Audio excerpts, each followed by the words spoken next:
দিনের একমাত্র ম্যাচে আজকে মুম্বাই ইন্ডিয়ান্সের মুখোমুখি হয়েছিল কলকাতা নাইট রাইডার্স। প্রথমে ব্যাটিং করতে আসা কলকাতা নাইট রাইডার্স 16 ওভারের মধ্যে 112 রানে অল আউট হয়ে যায়। দ্বিতীয় ইনিংসে ব্যাটিং করতে আসা মুম্বাই ইন্ডিয়ান্স নির্ধারিত লক্ষ্য 12 ওভারেই অর্জন করে ফেলে এবং এই ম্যাচে জয়ের মধ্যে দিয়ে মুম্বাই ইন্ডিয়ান্স এবারের আইপিএলে প্রথম জয় তার স্বাদ পেয়েছে। ইতিমধ্যে তারা 3টি ম্যাচ খেলেছে, তার মধ্যে মাত্র একটা ম্যাচে জয়লাভ করেছে, যে ম্যাচটা ছিল আজকের ম্যাচ।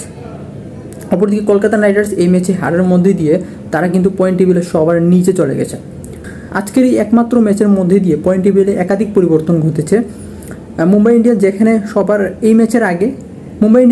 এই ম্যাচের আগে তারা সবার নিচে অবস্থান করছিল, পয়েন্ট টেবিলে তলানিতে অবস্থান করছিল, তারা ইতিমধ্যে 6 নম্বরে উঠে গেছে। অপরদিকে কলকাতা নাইট রাইডার্স সবার শেষে অবস্থান করছে, অর্থাৎ পয়েন্ট টেবিলে সবার নিচে অবস্থান করছে। এখন পর্যন্ত কলকাতা নাইট রাইডার্স 3টি ম্যাচ খেলেছে, তার মধ্যে একটি ম্যাচে জয়ের দেখা পেয়েছে, বাকি 2টো ম্যাচে তারা হেরেছে। অপরদিকে 9 নম্বরে অবস্থান করছে রাজস্থান রয়্যালস, তারাও 3টি ম্যাচ খেলেছে, তারা একটি ম্যাচ জয়লাভ করেছে, 2টো ম্যাচে হেরেছে। অপরদিকে 8 নম্বরে অবস্থান করছে সানরাইজ হায়দ্রাবাদ, তারাও 3টি ম্যাচ খেলেছে, তার মধ্যে মাত্র একটি ম্যাচে জয়লাভ করেছে আর 2টি ম্যাচে হারের মুখ দেখেছে।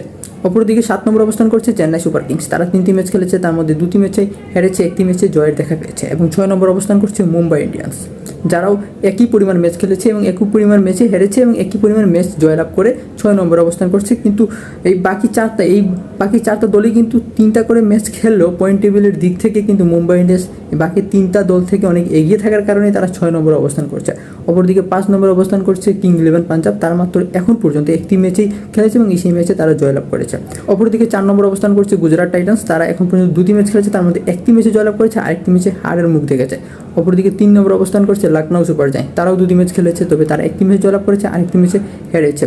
এবং 2 নম্বরে অবস্থান করছে দিল্লি ক্যাপিটালস, তারা 2টি ম্যাচ খেলেছে, 2টিতেই জয়লাভ করেছে।